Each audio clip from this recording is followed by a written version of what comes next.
இன்றைய நாளுக்குரிய வார்த்தை யாக்கோபு 5வது அதிகாரம் 15வது வசனம். அப்பொழுது விசுவாசம் உள்ள ஜெபம் பிணியாளியை ரட்சிக்கும், கர்த்தர் அவனை எழுப்புவார், அவன் பாவம் செய்தவனானால் அது அவனுக்கு மன்னிக்கப்படும்.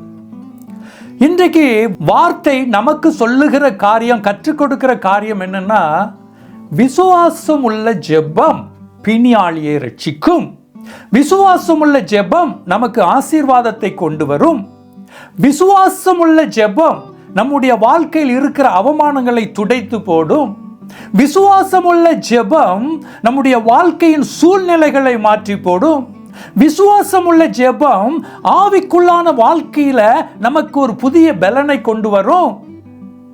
எல்லா ஆசீர்வாதங்களும் நம்ம ஜெபத்தின் மூலமாக கிடைக்கும். அது எப்படிப்பட்டதான ஜெபமாக இருக்கும் என்றால், விசுவாசம் உள்ள ஜெபமாக இருக்க வேண்டும்.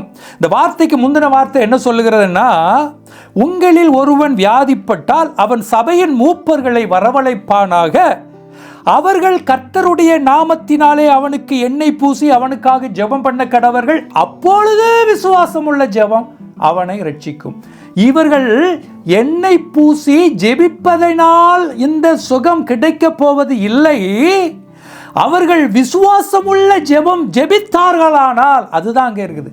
விசுவாசமுள்ள அவர்கள் எண்ணெய் பூசி கர்த்தருடைய நாமத்தினால விசுவாசத்தோடு, அதுதான் வார்த்தையை சொல்கிறது, அப்பொழுது விசுவாசம் உள்ள ஜெபம் பிணியாளியை ரட்சிக்கும், கர்த்தர் அவனை எழுப்புவார். அல்லேலூயா.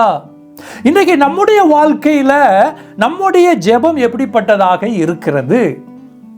இன்னைக்கு நாம ஜெபிக்கிறோம், சூழ்நிலை ரொம்ப கடினமாக இருக்கும் பொழுது ஜெபிக்கிறோம். ஆனால் ஜெபிக்கும் பொழுது நம்முடைய இருதயத்தில் விசுவாசம் இருக்கிறதா? இந்த சூழ்நிலை நான் ஜெபிக்கும் பொழுது மாறும், இந்த வியாதி நான் ஜெபிக்கும் பொழுது என்னை விட்டு விலகும், இல்லாவிட்டால் எனக்காக ஜெபித்து கொள்ளுங்கன்னு சொல்லி கொண்டு வந்தாங்களே, அவருடைய வாழ்க்கையில் அற்புதங்களை கொண்டு வரும். நான் ஜெபிக்கும் பொழுது அநேக ஆசீர்வாதங்களை கர்த்தர் தருவார். சூழ்நிலை இது நடக்காதது போல தோணலாம், ஆனால் நான் ஜெபிக்கும் பொழுது அது நடக்கும், நிச்சயமா நடக்கும், அதுல எந்த விதமான சந்தேகமும் இல்லை என்று நாம ஜெபிக்க கற்றுக்கொண்டோமானால் நம்முடைய வாழ்க்கையில அந்த ஆசீர்வாதம் நிச்சயமாகவே கர்த்தர் நமக்கு தருவார். வேதத்துல ஒரு காரியத்தை பார்த்தீங்கன்னா, அப்போஸ்தலர் 12வது அதிகாரத்துல ஒரு சம்பவம் நடக்கிறது.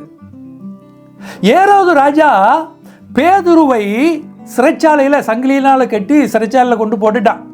இப்போ அங்கே பேதுருடைய சபையார் எல்லாரும் என்ன செய்கிறாங்க? ஊக்கமாக ஜெபிக்கிறாங்க. சபையார்னா அவங்க ஒரு குரூப்பாக இருந்து ஜெபிப்பாங்க. ஒவ்வொரு வீடுகளில் இருந்து அவங்க ஜெபிக்க தொடங்குவாங்க. அப்போ அந்த ஜெபத்தில் யாரோ ஒருத்தருடைய ஜெபம் விசுவாசம் உள்ள ஜெபமாக இருந்திருக்க வேண்டும். அதனால தான் அங்கே அற்புதம் நடக்குது. என்ன நடக்குதுன்னா, பேதுரு சிறைச்சாலையில் இருக்கும் பொழுது கர்த்தர் அவனுக்கு ஒரு அற்புதம் செய்கிறார். சங்கிலியெல்லாம் போயிருது, அந்த அடைத்து வைத்திருந்த அந்த சிறைச்சாலையுடைய கதவுகள் எல்லாம் திறக்குது, அவர் வெளியே வந்துடுறார். இப்போ பேதுரு என்ன செய்யறான்னு பாருங்களேன். இப்படி ஒரு குரூப்பா ஜெயிப்பாங்களா, அதுல யோவானுடைய தாயாகிய மரியாள் வீட்டில் ஒரு குரூப்பா இருந்து ஜெபிக்கிறாங்க, பேதுருக்காக ஜெபிக்கிறாங்க. இவர் சந்தோஷத்தோடு போறார், போய் கதவை தட்டுறார். கதவை தட்டுறோன்னா அங்கே வேலை செய்கிற ஒரு பிள்ளை அவருடைய சத்தத்தை கேட்டுட்டு, இது பேதுரு தானி சந்தோஷத்தோடு அங்கே ஜெபிக்கிறவங்ககிட்டலாம் சொல்கிறாங்க, பேதுரு வெளியே வந்து நிற்கிறார் அப்படின்னு சொல்லும் பொழுது இவங்க எல்லாரும் ஜெபித்து கொண்டிருக்காங்க. என்ன ஜெபித்து கொண்டிருக்காங்க? பேதுருக்கு அற்புதம் செய்யணும், பேதுரு சிறைச்சாலையிலிருந்து வெளியே வரணும் அப்படின்னு தான் ஜெபித்து கொண்டிருப்பாங்க. அப்படி ஜெபித்து கொண்டிருக்கிறவங்க மத்தியில் இவ வந்து சொல்றா, அப்ப எல்லாரும் என்ன செஞ்சிருக்கணும்? சந்தோஷமா எழும்பி ஓடி இருக்கணும், கர்த்தர் எங்களுடைய ஜெபத்தை கேட்டா பேதுரு வெளியே நிற்கிறான் என்று சொல்லி ஓடி இருக்கணும். இவங்க எல்லாம் என்ன சொல்றாங்கன்னா, நீ பிதற்றுகிறாய். பாருங்க எப்படி சொல்றாங்க பாருங்க, நீ பிதற்றுகிறாய். அவ சொல்றா, மறுபடியும் சொல்றா, அவ உறுதியா சொல்றா, இல்ல பேதுரு தான் என்று சொல்லி. அப்பவும் நம்ப மாட்டேங்கிறாங்க. அப்போ என்ன சொல்றாங்க? அவருடைய தூதனாக இருக்கலாம், வந்திருக்கிறது பேதுரு அல்ல, அவருடைய தூதனாக இருக்கலாம், அதாவது பேதுருவுக்காக நியமிக்கப்பட்ட ஒரு தூதனாக இருக்கலாம் என்று அவர்கள் சொல்வதை நம்ம வேதத்தில் பார்க்கலாம். பாருங்க அவருடைய ஜெபம் எப்படிப்பட்டதாக இருக்குது. ஜெபிக்கிறது பேதுருவுக்காக, அவனுடைய விடுதலைக்காக ஜெபிக்கிறாங்க. ஆனால் அந்த அற்புதம் நடக்கும் பொழுது அவர்களால் அதை விசுவாசிக்க முடியல, நம்ப முடியல. இதே போல தான் இன்றைக்கு அநேகருடைய வாழ்க்கை இருக்குது. ஆமாம், இன்னைக்கு நீங்கள் ஊழியம் செய்கிறவர்களாக இருக்கலாம், இன்னைக்கு உங்ககிட்ட வந்து ஒருத்தர் சொல்றாங்க, என் குடும்பத்தில் இவ்வளவு கஷ்டம் இருக்குதுங்க, எனக்கு இவ்வளவு பிரச்சனை இருக்குதுங்க, இந்த குடும்பத்தில் இப்படி ஒரு நபர் வியாதிப்பட்டிருக்கிறாருங்க, இது மரணத்துக்கு ஏதுவான வியாதியா இருக்குது, ஜெபம் பண்ணுங்க.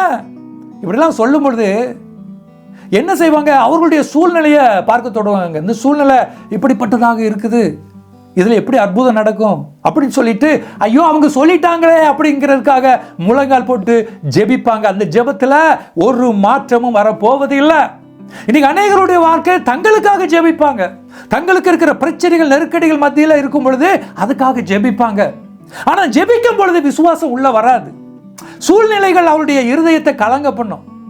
இதெல்லாம் நடக்க போறதில்லை, ஆனாலும் ஜெபிக்கிறேன். இந்த பிரச்சனை என்னை விட்டு நீங்க போவதில்லை, ஆனாலும் ஜெபிக்கிறேன். இந்த வியாதி என்னை விட்டு நீங்க போவதில்லை, ஆனாலும் ஜெபிக்கிறேன்.